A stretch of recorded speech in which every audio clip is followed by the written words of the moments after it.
voilà, nous sommes donc de retour en ce studio. Nous abordons le tout dernier virage de cette émission de ce matin, de cette représentation des grandes gueules.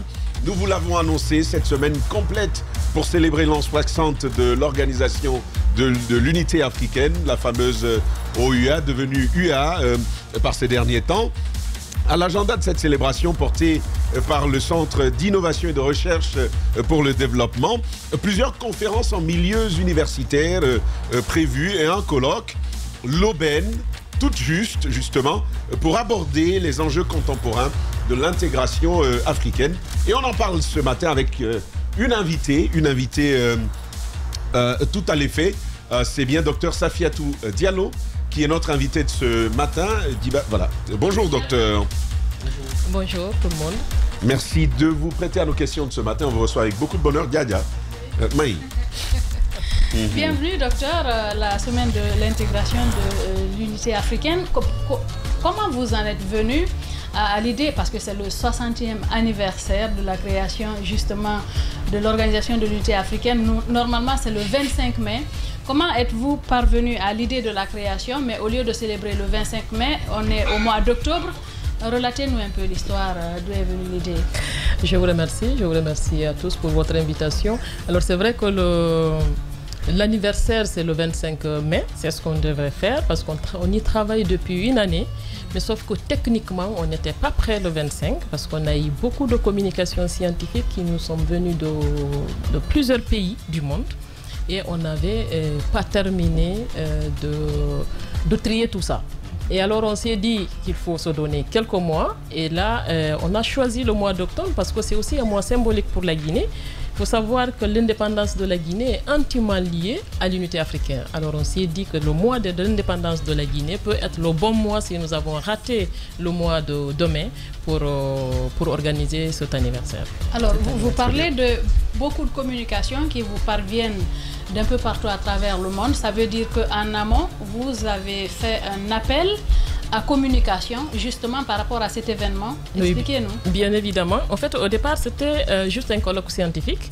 Nous avons suivi toutes les règles qui régissent un colloque scientifique. On a lancé, après avoir eu l'idée, après avoir fait l'argumentaire, on a lancé un appel à communication sur nos réseaux, sur les réseaux partenaires, ici et ailleurs dans le monde. Et nous avons eu plusieurs communications, alors pas que des historiens, donc on a des sociologues, des anthropologues, des historiens, des géographes, et comment je vais appeler ça, des médecins, on peut dire de tout corps confondu, parce qu'au départ, moi je pense qu'on n'allait pas avoir même une dizaine de communications. Et on se retrouve avec plus de 100 communications. C'est quoi la forme de ces communications? C'est des articles scientifiques qui sont produits ou est-ce que c'est sous la forme de conférences que c'est développé? Et au bout, ma question, vous allez à un colloque, forcément, vous allez déboucher sur quelque chose. Est-ce que c'est un ouvrage que vous souhaitez avoir ou est-ce qu'il y aurait des recommandations particulières? C'est quoi la finalité visée par le colloque? Alors, au lieu d'aller vers la finalité, peut-être que je parlerai de l'objectif. D'accord. Voilà. Pourquoi l'idée, c'est de dire pourquoi cette semaine? Voilà. Alors, l'objectif de ce colloque, on peut le décliner en 5 parties. Le premier objectif, c'est d'abord fêter un anniversaire. Vous avez parlé de 60 ans. L'organisation de l'unité africaine a eu 60 ans. Et donc, c'est important de savoir ce qui s'est passé pendant ces 60 ans-là. Donc, le premier, c'est de fêter un anniversaire. Le deuxième objectif, c'est d'informer à travers des conférences, débats, les étudiants, d'abord, sur l'histoire de l'unité africaine, sur ses enjeux, ses défis. Et surtout, le rôle important joué par la Guinée dans la création de l'OUA et dans le fonctionnement de l'OUA, parce que la Guinée a joué un très très grand rôle dans ces deux aspects-là, sur ces deux aspects-là. Alors, le troisième, c'est là où on arrive au colloque, c'est réunir des intellectuels de tous bords, venant de plusieurs pays, pour partager les connaissances scientifiques déjà produites avec les intellectuels guinéens afin d'arriver, oui c'est là, on va arriver à la publication des actes de colloque. D'accord. Voilà. Et puis le cinquième objectif, c'est d'informer la population. Qu'est-ce que c'est l'intégration africaine? Est-ce que vraiment on fait de l'intégration? Est-ce qu'on sait qu'on fait de l'intégration ou pas? À quoi ça peut nous servir? C'est pour cela que nous avons fait des messages en langue nationale Parce que si vous prenez le paysan de Poredaka ou de Panziazou, c'est difficile de lui dire ce que c'est l'intégration, qu'est-ce que ça peut lui apporter. Donc ce qu'on souhaite, c'est qu'à la fin de cette semaine-là, qui se décline en semaine, donc les premiers jours, ce sont des conférences débats dans les universités. Je déclinerai le programme tout de suite si le temps nous permet. Et les derniers 3 jours, c'est le colloque. D'accord. Il y aura une trentaine de communications venues de plusieurs pays du monde. Et puis le 6e jour, ce sera une table ronde où les anciens vont confronter leurs idées avec les nouveaux qui parlent du panafricanisme. Très bien, les vieilles idées face aux nouvelles. Je regarde le Mali, je regarde le Burkina, je regarde le Tchad, le Niger aujourd'hui, et même à la tribune des Nations Unies, la réaffirmation par le colonel Mamadi Doumbouya de cette grande africanité guinéenne. Je pose la question de l'opportunité de ce choix de célébration grandeur nature. C'est quoi le besoin? C'est celui de la production du savoir ou c'est plus un besoin identitaire qui est porté aujourd'hui par ça? Alors, je pense que nous voyons tous aujourd'hui cette revendication. C'est comme si nous sommes aujourd'hui dans les années 60 où les pays africains avaient besoin de modèles. D'ailleurs, on voit partout des coups d'État qui reviennent et c'est comme si la population a envie de dire oui, c'est mieux que. Alors, c'est pas ce que je dis, hein. Ça, c'est pas mon sentiment à moi, mais ce que je veux dire, les gens aujourd'hui ont besoin de modèles. La population africaine est jeune. D'ailleurs, elle est nostalgique souvent de ce qu'elle ne sait pas. Parce que des personnes qui sont nées après 1975 connaissent très mal ou ne nous sont pas les témoins. C'est comme en Guinée. Hein. Aujourd'hui, beaucoup sont nostalgiques du premier régime, mais à partir de ceux qui sont nés après 1975, on ne connaît pas ce que c'est ce premier régime en Guinée. Et c'est la même chose que l'OUA. Donc c'est comme si la géopolitique et toutes les stratégies internationales sont en train d'être remuées, réaménagées et que chacun doit trouver sa place et chacun cherche une référence. Et aujourd'hui, on revient sur le passé comme pour dire ce passé-là, il était meilleur. Il était mieux ce passé-là. On veut revenir. On a des hommes qui nous inspirent. On va arriver sur les pères fondateurs si vous voulez. Quand on prend un Kwame Nkrumah, un Sékou Touré, un Gamal Abdel Nasser, un Ben Bella, un Haïlé Sélassié. Voici aujourd'hui des personnes qui inspirent. Mais qui sont ces personnes? Très peu connues. Hein. Oui, qu'est-ce que ces personnes ont fait? Quel était leur idéal à la création de l'OUA? Est-ce qu'ils ont voulu l'OUA des États, c'est-à-dire une institution ou une institution, c'est-à-dire OUA des peuples? Qu'est-ce qu'ils ont voulu? Quel était leur idéal? Qu'est-ce qui s'est passé? Qu'est-ce qu'on en a fait de cet héritage-là? Aujourd'hui, on a envie de savoir. Et nous, notre objectif en tant que scientifique, comme vous savez, le CIR d'État politique, mais quand un problème se pose, on sait réunir les intellectuels comme on a fait quand le CNRD a pris le pouvoir, c'est de dire aux chercheurs, venez dire ce que vous avez à dire. Maintenant que les politiques le prennent ou que les politiques ne le prennent pas, ça c'est une autre histoire. Mais en tant que chercheurs, nous avons le devoir d'utiliser ce que nous savons pour pouvoir informer. Et c'est dans ce contexte-là que le CIRD s'est dit, en ce moment-là, c'est important de revenir, d'informer, comme je dis, c'est informer. C'est enseigner, parce que ce colloque a déjà une portée didactique. Disons ce qu'il y a. Les gens prendront ce qu'ils ont envie de prendre. C'est important de comprendre avant de choisir. Alors, vous l'avez dit, hein, au CIRD, vous avez l'habitude de mettre les problèmes sur la table, de les discuter, de les traiter de manière scientifique. Il a posé la question tout à l'heure de l'opportunité d'une telle organisation. Est-ce que vous, déjà, vous aviez vu les prémices de ce qui s'est fait actuellement en Afrique de l'Ouest, mais même pas seulement ici, en tout cas sur le continent africain? Est-ce que vous avez vu ces indices-là dans vos recherches d'antan? Est-ce que vous avez vu ce vent arriver? Alors, ce sera difficile de répondre à cette question dans la mesure où on ne peut pas prévoir l'avenir. Mais ce que je peux dire, c'est qu'il y a beaucoup de chercheurs qui ont déjà travaillé sur ces questions-là. Parce que quand on voit le cheminement, pas que de l'OUA, des institutions africaines, quand on voit le cheminement aujourd'hui de la démocratisation de ce continent, on se doute que ce qui arrive aujourd'hui, on ne peut pas dire que ça devrait arriver ou que ça pouvait arriver, mais en tout cas, il y a des chercheurs qui ont commencé à travailler depuis longtemps et qui suivent l'évolution. Nous, ce n'est pas parce qu'on a vu qu'un coup d'État arrivé qu'on l'a fait. C'est pas ça. On ne pouvait pas prévoir le coup d'État du Niger, par exemple, parce qu'officiellement, ou disons, l'observateur quand même pouvait ne pas avoir des éléments, si on n'est peut-être pas nigérien, ne peut pas avoir des éléments pour dire qu'on pouvait s'attendre à un coup d'État et qu'il est justifié. Non, on ne pouvait pas le savoir. Mais vu qu'au CIRD, on pose des problèmes de société, c'est ce que je vous disais tout à l'heure. En fait, tous les sujets sont communs au CIRD. C'est-à-dire tous les sujets ont presque la même importance. Ce qui change quand on fait un PAO, c'est la façon du public de le recevoir. Dire quand aujourd'hui on décide de travailler sur, je veux prendre n'importe quel sujet, sur le cheminement de votre radio, de sa création jusque-là, quand on lance l'appel à contribution, ben si on n'a qu'un seul contributeur, si de toute la Guinée ça n'intéresse qu'une seule personne, et ben dans ce cas on va traiter le sujet, mais ça n'intéresse. Je termine s'il vous plaît. Mais quand on a lancé l'appel à contribution, c'est ce que je disais tout à l'heure, l'engouement était énorme. Ce qui nous a permis de nous dire, il faut faire, déjà on fait un travail sérieux, mais d'aller au-delà parce que c'est important pour tout le monde. C'est là où on a compris nous-mêmes en fait l'importance de ce sujet-là pour tout le monde. Très bien. Et entre-temps, il y a eu maintenant ces coups d'État. Docteur Safiatou Diallo, justement, du CIRD, qui prend la parole ce matin sur la perspective de l'organisation de la semaine de l'OUA. Jacques Lewa, on poursuit avec. J'ai parcouru tout à l'heure l'agenda de la semaine avec des intervenants de taille quand même, aussi bien pour la Guinée, mais également des étrangers qui arrivent.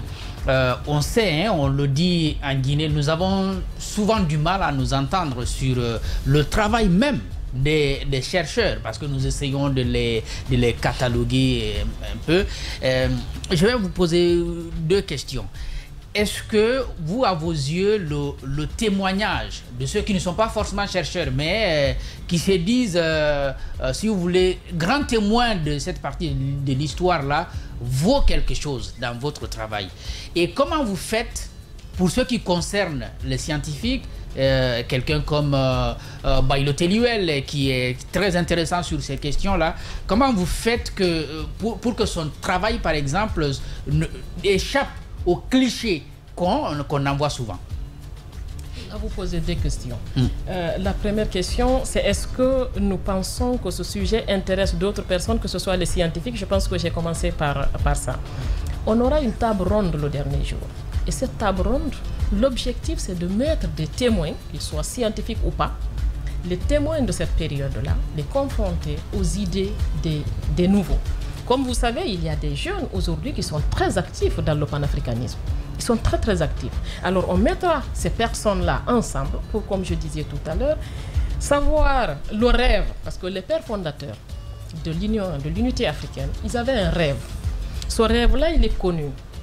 Et ce rêve-là, comment a été le cheminement de ce rêve-là? Ceux qui ont été témoins de la création, il y en a des vivants aussi, il y en a des personnes qui ont travaillé à l'unité africaine, et ces personnes, on les a retrouvées. Et il y a d'autres qui ont travaillé sur la question, qui sont des intellectuels, on les a retrouvés. Et donc, eux, avec la jeune génération, vont se confronter. Pour ce qui est de la question du détournement de la production scientifique ou de la valorisation de la production scientifique, nous sommes des chercheurs. Alors même si parfois les chercheurs ont du mal à s'exprimer, surtout pour ce qui est des médias, mais nous avons un moyen d'expression, c'est l'écriture. On arrivera à l'écriture, à la publication des actes. Quand vous parlez de M. Bailo Teliwel Diallo, si vous voyez le programme, il est prévu dans la communication. Le programme, il est tel. C'est-à-dire qu'il n'y a pas que des scientifiques les premiers jours. Le premier jour du colloque, de la semaine, c'est à l'université de Nongo. De Kofi Annan, merci beaucoup. À l'université Kofi Annan, il y aura deux intervenants sur l'union monétaire, économique et monétaire de l'Afrique de l'Ouest. Ce sera Dr Ousmane Kaba, qui est économiste et qui est fondateur de la dite université. C'est le résident pays de la BAT, M. Bassolé. Donc ils vont parler de ce thème-là. Et il y aura, je pense qu'on aura toute la salle, plus de 800 personnes, parce que la salle de Kofi Annan, elle prend quand même à peu près 800 personnes. Et il y aura des intellectuels, il y aura des étudiants, des élèves, des non-étudiants, des non-élèves, des non-intellectuels. Nous voulons tout le monde, les jeunes qui se battent pour l'intégration africaine. Donc nous allons arriver à à la publication des actes. Le deuxième jour, ce qu'on a fait, c'est cumuler un Guinéen et un non-Guinéen. Le deuxième jour, ce sera à l'université Nongo-Conakry. C'est M. Bailo Téluel avec une Camerounaise qui travaille sur le rapatriement des objets d'art de l'Europe vers l'Afrique. Et donc, ce sera la deuxième conférence. La troisième conférence, ce sera à l'université de Sonfonia. C'est sur les institutions de la CEDEAO. C'est un professeur de l'université de l'UCAD, de l'université Cheikh Anta Diop de Dakar, professeur Morndao et Dr Sarandaraba. Elle parlera de la Mano River Union. Et puis, professeur Morndao parlera de la Sénégambie. Le quatrième jour, c'est là où le colloque lui-même commence. Tous les intellectuels seront prêts, tous les communicants seront prêts. Il y a une trentaine de communications prévues pour ces 3 jours qui restent là. Et là, la conférence inaugurale, comme on a fait toujours en duo, la conférence inaugurale du colloque sera animée par professeur Maladou Sidi Badé de l'université de Sonfonia et docteur Céline Potier de l'université de Nantes, le maître de conférence, sur le panafricanisme et le rêve des pères fondateurs. À partir de là, ce sera un déroulement du programme qu'on ne pouvait pas tout mettre ici, mais il y a une trentaine de communications qui sont prévues à Sonfonia. Ce que nous avons fait pour que les étudiants, les élèves et les enseignants qui ne peuvent pas se déplacer, parce que nous avons invité toutes les universités de l'intérieur de la Guinée qui vont être représentées à ce colloque-là, mais les étudiants ne peuvent pas venir. Nous avons envoyé un lien Zoom pour toute la semaine, un très grand lien où les étudiants peuvent se connecter. Il y a déjà des universités de l'intérieur qui ont commencé à prendre des dispositions, mettre de l'Internet dans une salle pour que les étudiants concernés par ces thématiques-là, parce que c'est des thématiques très très larges, comme je disais, il y a plusieurs catégories et il y a plusieurs domaines d'intervention. Donc ça, les étudiants de l'étranger pourront suivre et intervenir à partir de ce lien-là. Le dernier jour, comme je disais, ce sera la table ronde. Alors, très bien. Nous poursuivons donc ce débat sur la semaine de l'Union africaine, donc de l'intégration africaine, semaine de l'intégration africaine, au sujet justement, qui est abordé ce matin avec Dr Safiatou Diallo du CIRD. Allez-y, Guiba Milimouno. Justement, si on prend le thème central, on dit entre panafricanisme et intégration régionale. Aujourd'hui, l'intégration par l'économie, par la culture, par les hommes et tout, le choix du public cible, pour moi, est important parce que les étudiants ont grandi avec une mémoire et il faut renforcer cette mémoire historique.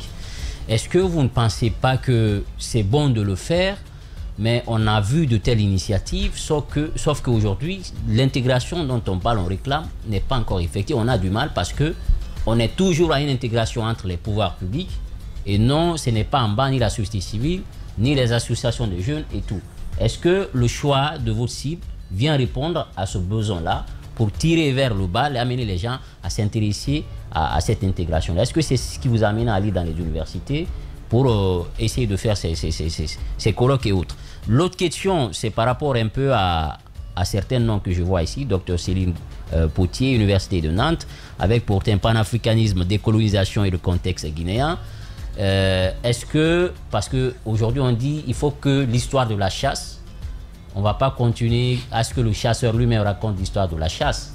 Est-ce que vous ne dites pas un blanc, entre guillemets, une personne qui n'est pas africain, avec un tel thème, est-ce que vous ne pensez pas que le message risque de ne pas atteindre sa cible parce qu'on voit une personne, ça nous rappelle un peu cette histoire difficile à porter.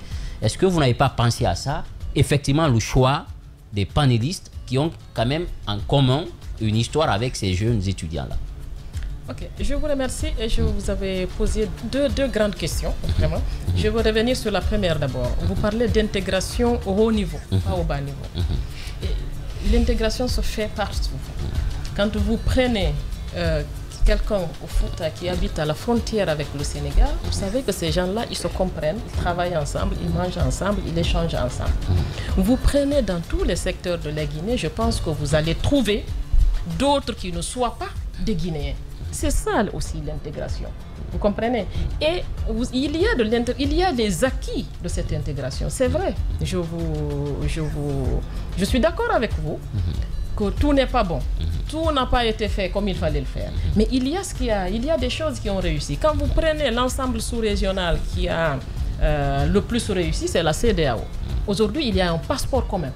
Quand vous quittez ici pour le Mali, vous n'avez même pas besoin de passeport d'ailleurs. Avec votre carte d'identité, ça fonctionne. Donc, il y a des ensembles, il y a cet ensemble, en tout cas sous-régional, qui a très bien fonctionné. Très bien, bien évidemment. On s'entend que tout n'est pas parfait. Hein. Clairement. Mais voilà, sur certains aspects. Voilà, sur certains aspects. Mais au moins, je peux dire, l'essentiel est déjà là. Quoi. Il y a une grande base qui est là, c'est déjà ce passeport commun-là, la liberté de circulation des personnes et de leurs biens. Là, l'intégration africaine se fait. C'est justement là aussi l'objectif, comme je disais, c'est le 5e.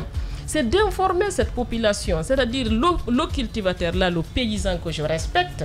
Quand je lui pose la question, c'est que c'est l'intégration, est-ce qu'il sait ce que c'est l'intégration? Ou ma soeur qui vend des beignets à la frontière du Sénégal, est-ce qu'elle comprend ce que c'est l'intégration? Elle fait cette intégration. Donc le 5e objectif, c'est amener ces personnes-là à comprendre ce que c'est l'intégration et à leur dire vous le faites, et surtout leur dire aussi que si vous arrivez à cette intégration-là, si vous avancez, vous avez des avantages. Il y a des avantages à l'intégration. Ça, c'est certain, on le sait. Donc, ce n'est que par le bas qu'on peut aller vers une intégration des peuples, vous comprenez. Maintenant, la deuxième question. L'histoire de la chasse qui est racontée par le chasseur. Voilà, la deuxième question, j'aimerais vraiment qu'on sorte un tout petit peu dans ce complexe-là. Ce qu'il faut savoir, c'est que l'histoire va être écrite. Alors qu'elle soit écrite par le chasseur, comme vous le dites, ou par... voilà, l'histoire va être écrite. Et nous sommes des chercheurs. Ce qui nous intéresse, c'est l'objectivité scientifique.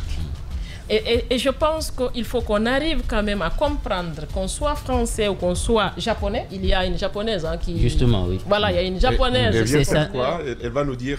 Docteur Sakiko Nakawa.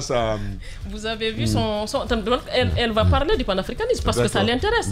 On n'est pas obligé d'être seulement de la Guinée. Pardon, mais j'ai eu envie de vous poser la question. Combien de Guinéens ont réagi à cet appel à contribution? Merci, j'allais y arriver. Oui. Parce que c'est important, c'est très intéressant de dire que les autres écrivent notre histoire, mais si nous-mêmes on réagit très timidement. Timidement, merci. Ah là, franchement, vous me donnez un mot qui sied. Si on réagit nous-mêmes très timidement. Dans cet appel à contribution, à communication, nous n'avons pas 20% de Guinéens qui ont souscrit à l'appel. Donc, mais tous ceux qui ont souscrit ont été pris. Alors, c'est l'occasion de les saluer, mais est-ce qu'il faut le faire? Et parce que c'est le travail du scientifique. Donc, ils ont fait quelque chose de qualitatif. Eh bien sûr, si on les a acceptés, c'est que le travail, il est bon. Et là, je pense que là, on va prendre les Africains, les non-Africains, les Guinéens, les non-Guinéens, les Asiatiques, pour travailler sur un thème qui est important. On a lancé l'appel sur Internet. Et quand la japonaise, elle a vu ça l'intéresse, elle a candidaté. Quand la française a vu et elle trouve que ça l'intéresse, elle a candidaté. Mais pour le cas de Dr Céline Potier, sachez que c'est la seule, que moi je connais, dans les études africaines, par exemple en France, c'est la seule spécialiste de la Guinée indépendante. C'est-à-dire la Guinée sous Sékou Touré, elle a fait une thèse brillante sur de 58 à 84. La Guinée sous Sékou Touré, elle a pris sur tous les angles. À quel plan? D'accord. Sur tous les angles. Donc, elle a eu une thèse extraordinaire. J'invite tous les étudiants d'ailleurs qui sont dans les branches de sciences sociales, pas simplement des historiens, d'aller lire cette thèse. Elle est de l'université Paris 7 parce qu'elle a fait sa thèse à Paris 7 avant d'être à l'université de Nantes où elle travaille. Donc, si c'est l'objectivité qui vous dérange, sachez que nous sommes des chercheurs et on tient à cette objectivité scientifique-là. Et Dr Céline Potier, je vous invite à aller écouter cette femme-là. J'ai cette préoccupation, cette double préoccupation. Diadia, tu vas terminer. Non, c'est la grande sœur termine. Alors, j'ai cette double préoccupation. La première, c'est la place des politiques si vous voulez, dans la matérialisation de l'intégration africaine telle qu'elle est prêchée ce matin. Il y a le villageois, celui du coin de mon petit village, qui ne va saisir le sens de l'intégration que lorsqu'il la vivra, que lorsqu'il partira au Sénégal en se sentant comme toujours chez lui. Donc la question des lois au niveau au niveau national, mais au niveau supranational de cette intégration-là me préoccupe. Quel va être le rôle de ces acteurs politiques, notamment, et gouvernementaux et étatiques, dans la réflexion qui va être portée sous l'égide du CIRD. La préoccupation que je posais, madame, je vois en l'an 2000, la population africaine est de 800 millions. Mais là, on est en plein dans la prospective et je sais que vous, en tant que scientifique, vous pouvez aider à cela. On nous dit, courant 2050, on sera à près de 3 milliards d'habitants. C'est presque la moitié de la population mondiale aujourd'hui. Quelle réflexion est-ce qu'on porte à ce moment-là, lorsqu'on aura atteint ce niveau, avec les ressources naturelles que nous avons, et donc aussi à cause de cette population, avec le potentiel de consommation que va représenter cette population-là, qu'est-ce qu'on se dit au CIRD? Quelle réflexion est-ce qu'on mène en prospective par rapport à cela, pour, comme on dit de l'autre côté, mijoter ce futur-là avant qu'il n'arrive? Je vous remercie. Je vais vous répondre en triangulation parce que la première question rentre un peu dans la deuxième question. Ce qu'il faut savoir, c'est que l'Organisation de l'Unité africaine a été créée par les politiques. Voilà. C'est pas un mouvement qui vient de l'Afrique, contrairement, on le dira pendant toute la semaine, l'origine de ce mouvement-là, ça vient pas de l'Afrique, ça a commencé aux Antilles. Après, ce sont les descendants d'esclaves aux États-Unis qui se sont emparés de la question, et puis la diaspora africaine en France, en Europe. Et ce n'est qu'au moment des indépendances que les leaders indépendantistes se sont emparés de la question, dont le père est Kwame Nkrumah. Et il sera rejoint tout de suite par Sékou Touré. Et ce qu'il faut savoir, c'est qu'il y avait deux blocs, le bloc de Casablanca et le bloc de Monrovia, qui se sont rejoints. À ce niveau-là, il y a eu un idéal commun qui a réuni ces deux blocs-là. Et donc, ils ont allé vers la création de cette institution que la Guinée a eu la charge de diriger au tout début, en la personne de Diallo Telli, qui a fait un travail fabuleux, mais là aussi, ça se verra tout au long de la semaine. Maintenant, qu'est-ce que les politiques font? Oui, parce que j'ai l'impression que ceux d'aujourd'hui ont abandonné. Alors, comme moi, je ne fais pas de la politique, et le CIRD ne fait pas de politique, on est apolitique, même si on parle des sujets politiques parce que ce sont des sujets, c'est que nous pensons aussi faire avec cette activité, c'est voir si on peut contribuer. C'est souvent ça. Quand on a fait la première production sur quel régime politique pour la Guinée et comment arriver à des élections libres et transparentes, on a fait des propositions, on a déposé, même s'il y a eu peu de bruit, on a déposé et ce document a été utilisé. Même si on ne nous a pas informé, on ne nous a pas dit à quel moment, mais on nous a fait comprendre tout dernièrement par... on a compris que le document a été utilisé. Donc là aussi, on va faire la même chose. On va produire. C'est aux politiques de savoir est-ce qu'ils peuvent jouer, qu'est-ce qu'ils veulent jouer comme rôle. Oui. C'est qu'il faut savoir aujourd'hui que l'avenir du monde entier, de la planète, se joue en Afrique. Comment nos chefs d'État veulent se comporter au moment où on va doubler la population mondiale bientôt, la population africaine. Tout l'avenir du monde se joue ici. Qu'est-ce qu'on veut? Quelle place nous voulons prendre? Nous, les intellectuels, on va produire, c'est-à-dire nous, les chercheurs, il y en a beaucoup qui vont le faire. On va produire, on mettra ça à la disposition des politiques, à eux de savoir s'ils tirent quelque chose dedans. Tamba dit quelque chose de très intéressant en disant qu'il a l'impression que les politiques d'aujourd'hui ont abandonné parce qu'au départ, c'était un idéal. Quand une telle semaine s'organise en République de Guinée, parce que nous savons que tout est parti d'ici, bien évidemment, en parlant de Sékou Touré, de Diallo Telli, comment cela est perçu auprès de nos dirigeants actuels? Parce que je vois que chaque journée est présidée par un ministre sectoriel. Comment ça se passe? L'organisation entre vous et l'État, est-ce que l'État se sent concerné? Est-ce que vous êtes appuyé, vous êtes accompagné dans cette célébration de la semaine de l'intégration africaine? Alors, quand on a commencé, pas quand on a commencé, mais quand on a compris qu'on était presque prêt scientifiquement, parce qu'il y a 2 étapes, nous sommes allés voir tous les ministres concernés, que vous avez vu alignés sur ce programme, pour leur expliquer la démarche, leur dire qu'on a besoin d'un soutien, parce que s'il faut déplacer tout ce monde-là pour Conakry, c'est vrai que ça a un coût exorbitant. Nous sommes allés les voir, ils nous accompagnent institutionnellement. Et voilà. Donc, et puis nous sommes allés voir le CNT aussi, qui tous promettent, non pas les ministères, pardon, ne promettent pas un accompagnement, mais le CNT le promet. Ben, on attend. Donc institutionnellement, on se sent soutenu, tout le monde dit que c'est une bonne idée. Nous continuons ce que nous faisons, nous sommes des chercheurs. Madame, je vais vous nous dire. Continuons ce que nous faisons. Donc on les attend. Continuer institutionnellement, ça a un coût. Est-ce que...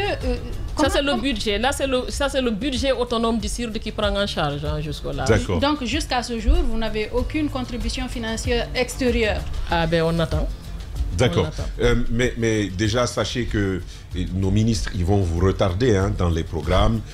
Vous dites 10 heures, eux, ils viennent à 13 heures. C'est ça leur travail, nos ministres. Non, je ne pense pas. Je pense qu'ils respectent beaucoup le CIRD. Ils vont vous le faire. Ah, ils respectent beaucoup le CIRD. Ils viendront à l'heure. Madame, vous verrez, ils vont venir à 13 heures. Sachez-le, surtout à la cérémonie d'ouverture, dites déjà à vos invités qu'ils prennent leur mal en patience. C'est la nature de nos cadres. Et on leur a dit, pour être cadre en Guinée, il faut être en retard. Pardon, c'est mon coup de gueule, ça. J'avais besoin de dire ça. Mais mieux. Moi, j'imagine bien qu'ils ne viendront pas que pour le cérémoniel. On va les entendre sur si vous voulez, ce n'est pas la doctrine guinéenne, mais en tant qu'État, en tant que gouvernement, j'imagine qu'il y a un idéal qui est poursuivi, une vision et une lecture de l'intégration africaine. Qu'est-ce qui est prévu à ce niveau? Tamba, moi je me dis, un tel projet, 60 ans de l'unité africaine, ça devrait être porté par l'État et l'État devrait en être fier. Parce qu'on a écouté par exemple le discours panafricaniste du colonel de l'autre côté et j'imagine que s'il est au courant de l'organisation d'un tel événement, il devrait la soutenir, la prendre à bras le corps et soutenir parce qu'on va faire revivre la fierté guinéenne d'avoir porté une telle organisation, même si on sait qu'avec le temps, il y a eu, les choses n'ont pas évolué comme on le souhaitait, mais la Guinée devrait être fière de célébrer les 60 ans. Alors, et l'État devrait le porter. Moi, je veux vous entendre dessus parce que... Peut-être qu'ils viendront à la deuxième édition parce que quand on a lancé ça, vu l'engouement, on n'a pas pu prendre tout le monde et les gens nous disent qu'il faut le refaire. Et je pense que là, on va prendre ça comme une première édition et à chaque année au moment de l'anniversaire de l'OUA, nous allons prendre quelques jours, le 25 mai, on va prendre quelques jours, on va institutionnaliser cette semaine de l'intégration africaine. Vu tout ce qui se passe aujourd'hui sur les réseaux, les retours que nous avons, oui, là, on pense que là, il y a quelque chose à abandonner cette idée et ceux qui aujourd'hui se battent, parce que nous avons eu les jeunes panafricanistes qui sont venus gratuitement nous dire nous sommes à votre disposition, nous sommes prêts à faire des sketchs, du théâtre, du slam et être là avec vous tout au long de l'organisation, participer au débat. Et donc, je me dis que ces personnes-là, on ne peut pas les abandonner. C'est pourquoi le CIRD va, à partir de là, institutionnaliser, comme on a fait pour le prix littéraire William Sassine. Chaque année, le prix biennal littéraire William Sassine, mais là, chaque année, on va fêter pour ramener aussi cette place de la Guinée là, pour montrer cette place de la Guinée, parce qu'il ne faudrait pas... Vous savez, pendant longtemps, la Guinée a brillé par son absence. Docteur. Dans certaines structures et dans certaines institutions. Docteur, ma question, vous le savez, ça ne se fera pas sans les politiques, ça ne se fera pas sans les États. C'est l'occasion de clarifier les positions des États sur la question de l'intégration africaine. Est-ce qu'il y a une telle plage de prévu où on va entendre un ministre des Affaires étrangères, des Guinéens de l'étranger, par exemple, apporter la vision guinéenne de cette intégration-là. Mais écoutez... parce que sinon, ça va rester au seul cadre scientifique, mais ceux qui portent l'action au quotidien, qui s'approprient les enjeux de la gouvernance africaine, c'est nos États. Mais écoutez, qu'est-ce que nous pouvons? C'est d'aller voir les ministres. C'est d'aller leur expliquer ce que nous faisons. C'est de les inviter à s'exprimer. C'est ce que nous pouvons faire. Qu'est-ce que nous avons d'autre comme levier aujourd'hui? Ils vous ont dit quoi? Qu'ils viendront parler ou ils ne vous ont pas dit ça? Oui, par exemple, écoutez, là, je ne suis pas là pour charger un ministre. Ne me poussez pas à ça. Ils viendront. Docteur, je suppose que si vous avez décidé que la première journée sera présidée par le président du CNT, la deuxième par le ministre des Affaires étrangères de l'Intérieur, je suppose qu'il y a eu déjà ces échanges. C'est des discours. ces échanges que vous avez eus avec eux qui suggèrent quelque chose de positif, qui pourrait être là à cette organisation. C'est ce que nous pensons. Qui a écrit le discours qu'ils tiendront? Qui a écrit leur discours? Je ne sais pas si quelqu'un a écrit des discours. J'ai pas compris la question en fait. Non, vous allez comprendre. Ah d'accord. Quand ils sont invités aux cérémonies, très souvent, c'est aux organisateurs qui demandent écrivez le discours. Écrivez notre Quel discours. organisateur? Pour qui? Nous, on a nos discours. Pour les ministres. Les ministres, oui. Quand ils on ne vous a viendront, pas demandé d'écrire un discours pour eux? Quand ils viendront à cet Oui, événement-là. quand ils viennent à cet événement. C'est ce qu'ils font habituellement, c'est pourquoi on pose la question. Alors là, je veux vous dire, moi, ça me paraît un peu... J'ai du mal à comprendre ce que vous dites, déjà. Mais si vous voulez, je vais l'accepter. Mais je ne pense pas qu'on puisse demander à nous, CIRD, d'écrire un discours pour le président du CNT ou pour le ministre des Affaires étrangères ou pour la ministre de l'Enseignement supérieur. Peut-être qu'ils ne vont pas le faire, mais... Mais ils ont l'habitude de le faire, c'est pourquoi je pose la question. Non, je ne pense pas. Souvent, là, ils savent, c'est eux qui savent ce qu'ils veulent dire. C'est eux qui savent leur position par rapport à ce sujet-là. C'est à eux de nous dire ce que nous... Est-ce que nous voulons l'entendre ou on ne veut pas? C'est leur position, c'est à eux de nous dire ce qu'ils pensent. Lors de la tournée du Grand Concours Jeune Entrepreneur, il y a un gouverneur qui m'a appelé pour dire il faut écrire mon discours. Mais c'est toujours comme ça. Ça m'est arrivé que j'invite des personnalités, comme me disent Madame, et puis à la dernière minute, est-ce que vous avez prévu un discours? Je dis quoi? J'ai pas compris. Oui, j'ai fait mon discours. Non, pas votre discours. Le discours du ministre. Le discours de l'invité. Ah bon? Je dis non, je vous ai envoyé les TDR, la lettre d'invitation. Mais comment savoir ce que ces gens pensent quand ils C'est la question. on doit être dans leur Non, ils s'en fichent de ce qu'ils pensent. C'est ce qui colle à l'événement. Donc, on pense que c'est l'organisation qui vous font la faveur d'être présent à votre événement. Et de rehausser. Et puisqu'il y a des images qui doivent passer, et ça, ils estiment que c'est bon pour votre événement, ils vont vous demander de leur écrire un petit discours. Cela arrive régulièrement. D'accord. Docteur, ne soyez pas surpris. C'est une pratique. Je vous remercie. Et ce que je veux dire donc, prévoyez quelqu'un qui a une très belle plume. On peut pas. Parce que ça pourrait arriver. Oui, mais si vous le dites ici, il y en a qui risquent de ne pas venir. Hein. Mais comment voulez-vous qu'on sache? Non, ils vont venir. Non, mais là, vous m'embêtez. Non, madame. On vous dit vraiment la vérité. Non, je pense que vous vous amusez. Non, tous les organisateurs d'événements en Guinée vous le diront. Non, mais écoutez, nous on va revenir à notre événement. On a le seul discours du CIRD, c'est le discours qui va être prononcé par le CIRD. Très bien. Voilà, donc là, on l'a, et si on nous demande de faire autre chose, ça va être dit. On a nos productions, nous sommes des chercheurs. On a des productions scientifiques qu'on pourrait mettre à la disposition de tous ceux qui veulent venir pour qu'ils comprennent l'événement. On a beaucoup produit autour de cette semaine pour faire comprendre ce que ça veut dire, ce que nous voulons, qu'est-ce que nous allons faire. Très bien. Ça, on l'a produit et on a déposé les TDR à tous ces ministères-là parce que l'objectif, c'est qu'ils portent le projet, c'est qu'ils comprennent ce qu'ils portent et qu'ils viennent. Donc, s'ils viennent, ça veut dire qu'ils pensent que c'est important, ils seront là. S'ils ne viennent pas, c'est peut-être qu'ils n'ont pas le temps ou que c'est peu important. Mais, en tout cas, on va faire une semaine pendant laquelle on va informer sur l'intégration africaine, sur l'histoire de l'intégration africaine, sur les enjeux de l'intégration africaine, les défis de l'intégration africaine et pourquoi pas les perspectives et surtout sur le rôle important joué par la Guinée à la création par le président Ahmed Sékou Touré et au fonctionnement par M. Diallo Telli. C'est ce qu'on va faire. Très bien.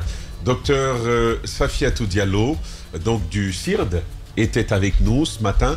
On abordait la semaine de l'intégration africaine, cette grande histoire d'Afrique à laquelle la Guinée a éloquemment et brillamment participé.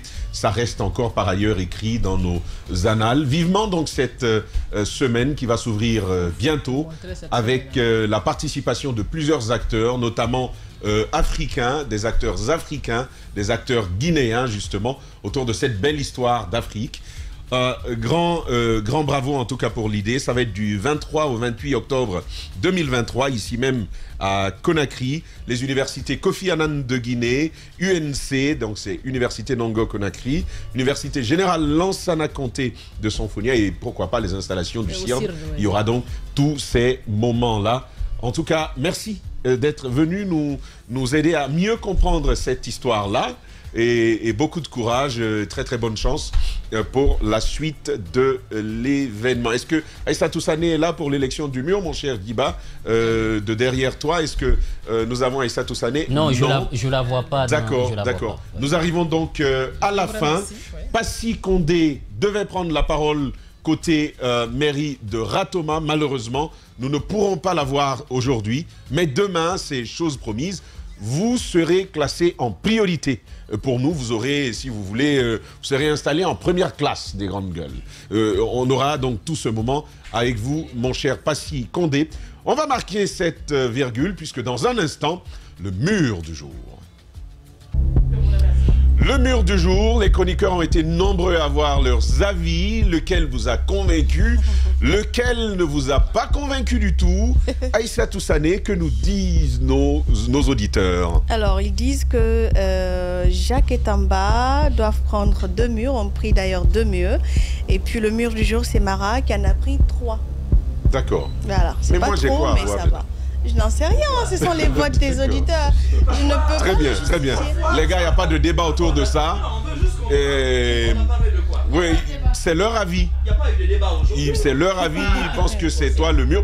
Ça peut être lié à ton chapeau, mais bon, après, ils ont voté. Hein. C'est leurs avis. Voilà, on se retrouve donc demain. Demain, nous allons poursuivre cette enquête, justement, avec les jeux en Guinée, les acteurs des jeux. Pas mal de choses à dire dessus. Encore demain, de grandes nouveautés à venir. Et pourquoi pas d'autres sujets. Passy Condé, encore une fois. Toutes nos excuses. Demain, vous serez traités en priorité dans les grandes gueules. Continuez d'ici là à pratiquer nos programmes. Parce que vous le savez, les GG, il n'y a pas mieux ailleurs.